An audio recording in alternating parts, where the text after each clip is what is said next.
A big focus, Russia and Ukraine are set to hold their first direct peace talks in 3 years. Both countries have said this, but hopes for a breakthrough remain dim after Russian President Vladimir Putin spurned an offer by Ukrainian President Zelensky to meet face-to-face in Turkey. Zelensky has said he was sending a team headed by his defense minister to Istanbul for the talks, even as he said that the Russian delegation did not include anyone who actually makes decisions, accusing Moscow of not making efforts to end the current war. Zelensky's announcement on Thursday, though, came after the Kremlin said Putin had no intention to meet with him in Turkey, sending instead that junior delegation for the planned talks, a move that Estonian Foreign Minister Margus Tsahkna said was like a slap in the face. Just listen in to what the US President had to say regarding the matter. Після того, як ми зрозуміли рівень російської делегації, ми бачимо, що вони, на жаль, дуже несерйозно ставляться до реальних перемовин. Поки що ми не бачимо серед присутніх ті, хто дійсно ухвалює рішення, хоча це була, хочу нагадати, пропозиція русських до прямих перемовин, підтримка президента Трампа особисто, що лідери повинні зустрітися, але тим не менш. He was going to go, but he thought I was going to go. He wasn't going if I wasn't there, and I don't believe anything's going to happen, whether you like it or not, until he and I get together, but we're going to have to get it solved because too many people are dying. Thank you. You're going to land right now. Thank you. Thank you, sir. Well, for an expert's view on the matter, joining us live from Washington at the moment, John Rosamondo. As always, thank you so much for making time for us on NDTV. John, in terms of the stakes and symbolism, this is the first direct contact in 3 years. Putin is absent. Zelensky's team lacks decision-making power. So what does this actually say about the real intent behind these talks, John? Well, it just shows me that it's a lot of window dressing. It's just a lot of stuff saying, hey, you know, the Russians and the Ukrainians are talking.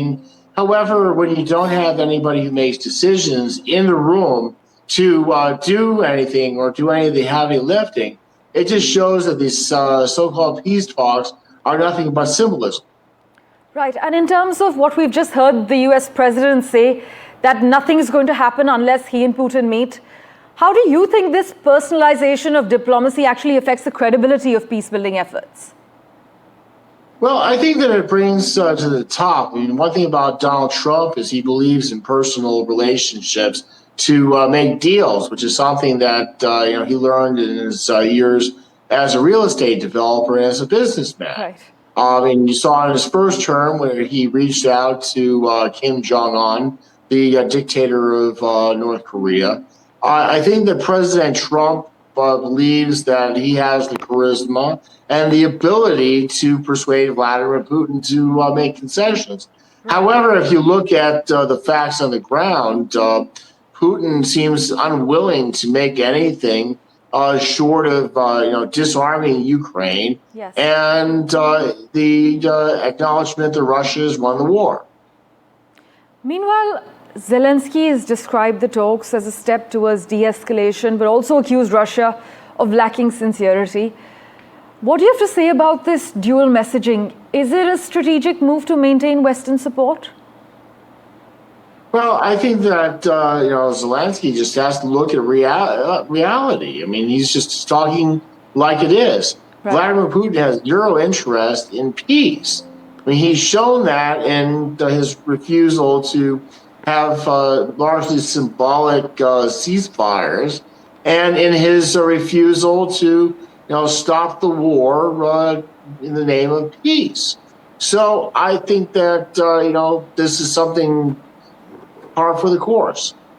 John, as we wrap, if these talks fizzle out, as many expect, what are the likely repercussions we can expect for Ukraine's battlefield strategy and also for Western cohesion on sanctions against Russia? Well, I think that you'll have large cohesion on sanctions among the Western nations. However, I think that Ukraine is on borrowed time. The West has largely reduced its military aid and assistance to Ukraine. Ukraine has a limited supply of manpower. Yes. And everything right now is in the hands of Putin in terms of momentum and capability.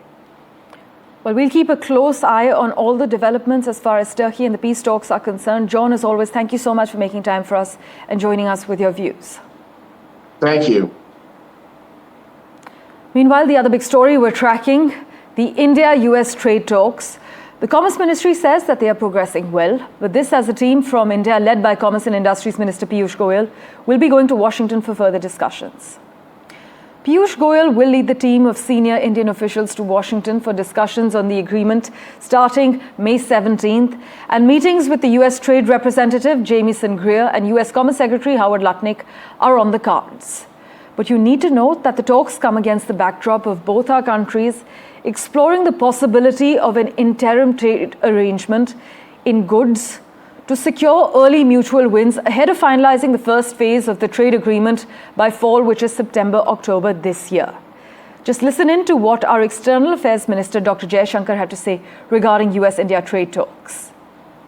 Between India and US, trade talks have been going on, negotiations have been going on.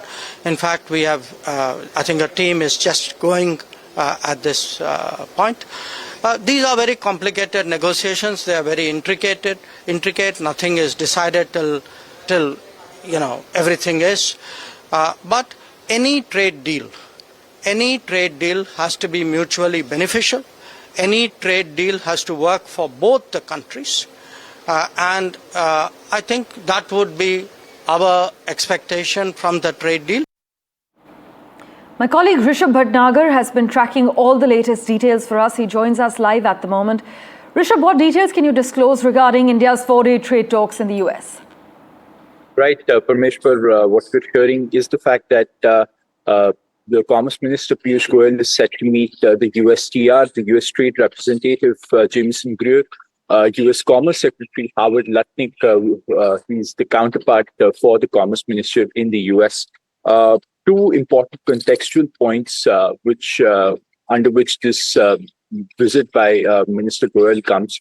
The first one being the easing of the US-China relations. We've seen that the tariff truce has happened there. Both have slashed reciprocal tariffs of 115% off of each other. So that tension has eased, and that trade relationship has now prospered. So now we need to see how India tackles that, given the fact that India's pitch is as an alternative to China as a global manufacturing hub. So if US-China relations are good, India does not stand to benefit from that. The second one is, of course, India's retaliation at the WTO that came in a few days before these talks were slated to begin. And that is also something that might be discussed as part of these bilateral trade agreements. Apart from that, two separate rounds have already taken place. An Indian team has already gone to Washington. After that, and an American team has already visited India. So this is the third sort of official round that is taking place of in-person negotiations. So get to see what is also important is the 90-day tariff pause window that is set to expire around July 8th. So a lot of chatter on whether the first tranche of this bilateral trade agreement could be completed within that 90-day window. So lots to check before this May 17 to May 20 trade talk window ends. Rishabh, as always, thanks so much for joining us with the lowdown. We will, of course, revert to you for regular updates. Meanwhile, in other news, a fresh bail petition filed by fugitive diamond trader Nav Modis has been rejected by the High Court of Justice King Bench Division in London. And this is actually now the 10th bail petition since his detention in the UK, which was successfully defended by the CBI through Crown Prosecution Service, London. The bail arguments, we're told, were strongly opposed by the Crown Prosecution Service advocate, who was ably assisted by a strong Central Bureau of Investigation team consisting of investigating and law officers who travelled to London for this very purpose.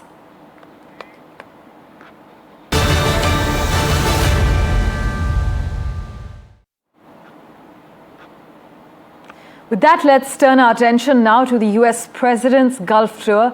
Donald Trump has hailed his country's relationship with the United Arab Emirates during a meeting with his counterpart Sheikh Mohammed bin Zayed Al Nahyan in Abu Dhabi. And in a first-of-its-kind moment, The Sheikh Zayed Grand Mosque in Abu Dhabi was closed to the public to welcome US President Donald Trump during this official visit to the UAE. Sheikh Mohammed, by the way, has confirmed a $1.4 trillion investment in US artificial intelligence, saying the UAE hopes to work with the US to advance peace and stability globally.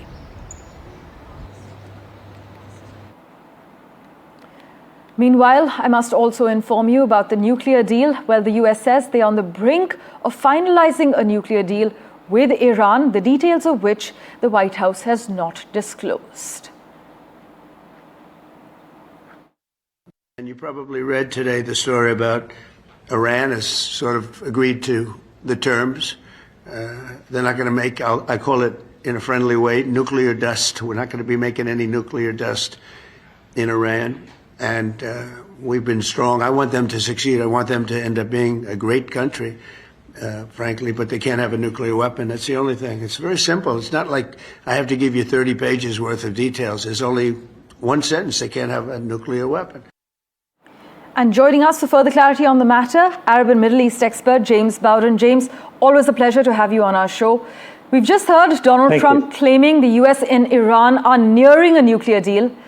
But given the history of distrust and the 2018 withdrawal from the JCPOA, how credible is this optimism, James?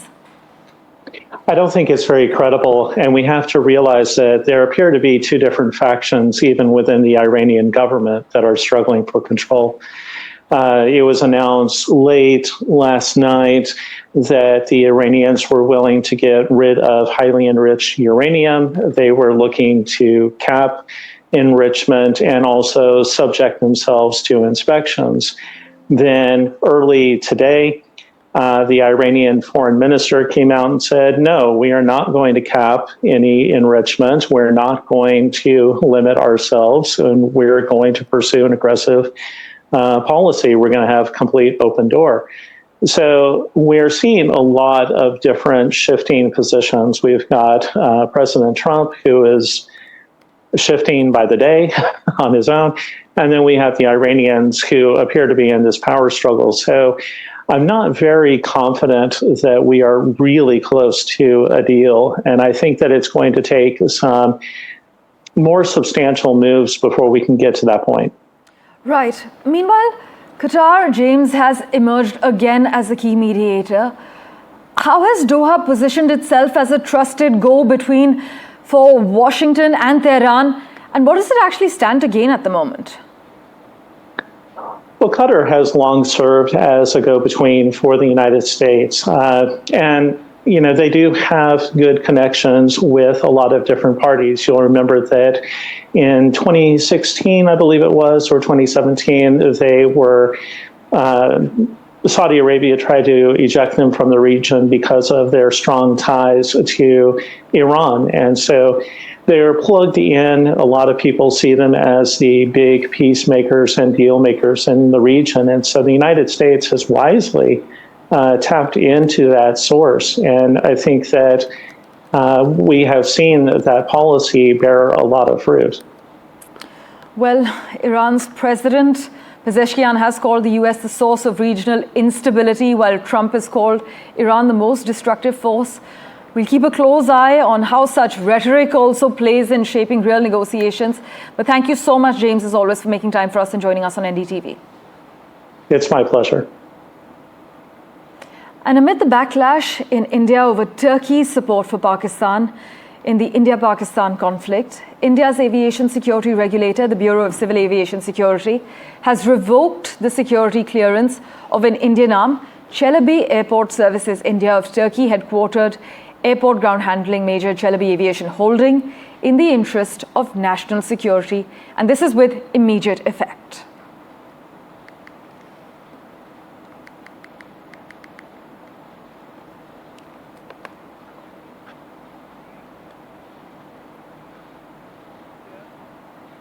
And by the way, scripting a new chapter in regional dynamics, our External Affairs Minister Dr. Jaishankar has spoken with the Taliban's acting Foreign Minister Amir Khan Muttaqi over an official phone call.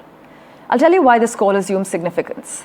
It is the first ministerial level outreach by India to Afghanistan's Taliban administration, and Dr. Jaishankar's call to Mr. Muttaqi came days after Afghanistan's Taliban regime, which New Delhi is yet to officially recognize, condemned the Pahalgam terror attack in which 26 civilians lost their lives. Let's get you a quick update from the US now, where Badar Khan Suri, an Indian academic and visiting scholar at Georgetown University, was released from immigration detention after a court order. But he has described his experience in detention as Kafkaesque, saying he was chained everywhere, wrists, ankles, and his body. He also mentioned that during the first 7 to 8 days, he didn't even know where he was being taken and even missed his shadow. They made a subhuman out of me, is what Mr. Suri has said, as US District Judge Patricia Giles, ruling from Virginia, ordered Mr. Suri's immediate release, stating that his detention was in violation of the First Amendment, which is the right to free speech. The judge actually authorized his return to his family on personal recognizance, and Suri's lawyers have filed a habeas corpus petition to challenge the lawfulness of his detention as per reports. Well, news and updates continue in a moment, right after this very short break. Do stay tuned.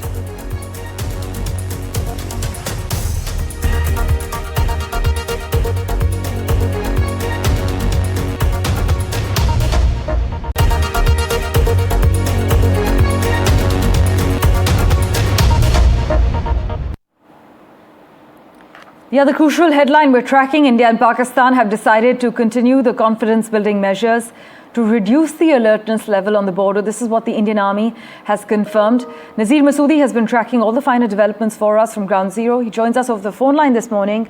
Nazir, we're given to understand that New Delhi and Islamabad DGMOs have agreed to continue talks. Exactly. This is what Army has said in a statement yesterday evening, that both the DGMOs, following the understanding they have arrived at on 10th of May, they will continue confidence-building measures to reduce the alertness along the line and along the borders. So, but there has been a country statement from Pakistan which is saying that it is agreed that the ceasefire has been extended up to 18th, which means it is not indefinite, and the ceasefire understanding was without putting a deadline or the deadline to it. So having said that, India from day one has said after ceasefire understanding that they not just the ceasefire understanding, but also they were planning to reduce the number of troops from the border and equipment, so that there's disengagement, there's de-escalation on the borders. But we have seen over the last few days there has been rhetoric from the harsh statement from the both sides. Pakistan making certain statements. Defense Minister yesterday has made very Rajnath Singh from Srinagar very strong statement saying if there's any future attack that would be treated as an act of war. And he also asked the international community and IAEA to take over these nuclear arsenal of Pakistan, but he said are not safe in the hands of Pakistan. Nazir, as always, thank you so much for joining us with the latest information. And to the US now, where the Department of Homeland Security and Secret Service are investigating a social media post by former FBI Director James Comey that several US officials interpreted as calling for the assassination of Donald Trump. This is what the US Homeland Security Secretary has said. And in further updates from the United States, US District Judge Arun Subramaniam began presiding over the high-stakes federal trial of rapper Shaun Combs in New York. As you know, Shaun Combs is facing serious charges, including racketeering conspiracy, sex trafficking, and transportation to engage in prostitution. The trial is expected to last about 8 weeks, and it could lead to life imprisonment for Combs upon conviction.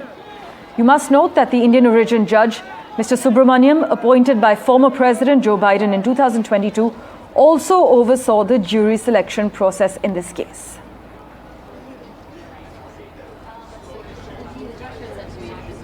Meanwhile, US Supreme Court justices have expressed concerns about allowing Donald Trump's radical reinterpretation of the Constitution's guarantee of birthright citizenship to go into effect while litigation continues. In an unusual move, the court heard oral arguments on a series of Trump administration emergency requests seeking to limit the scope of nationwide injunctions that blocked the plan almost as soon as it was announced in January.